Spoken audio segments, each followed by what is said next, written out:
নমস্কার। আমি হলেন গিয়ে একজন কথক। এর নাম ওই বাবু মশাইরা।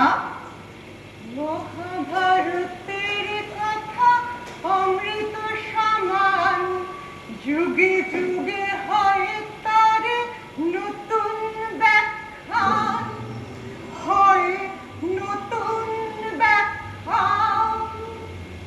মনে পড়ল এক রানীর কথা।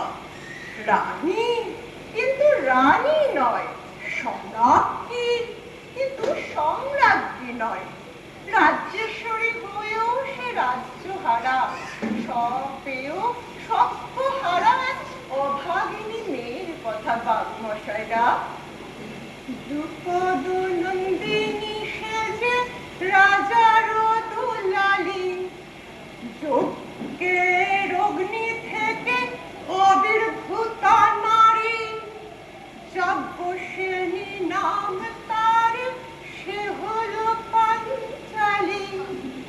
মহাভারতের এক অপরূপা নারী। অপরূপ ভাগ্য তার মশাইরা, আর বিধাতার কোন পরিহাসে রূপেও সে অপরূপা। তার রূপের কথা সে কৃষ্ণা, কৃষ্ণ বর্ণা, সে পদ্মগন্ধা। এমন তার সে সুগন্ধ, সে নাকি যোজন যোজন দূর থেকে তা পাওয়া যেত।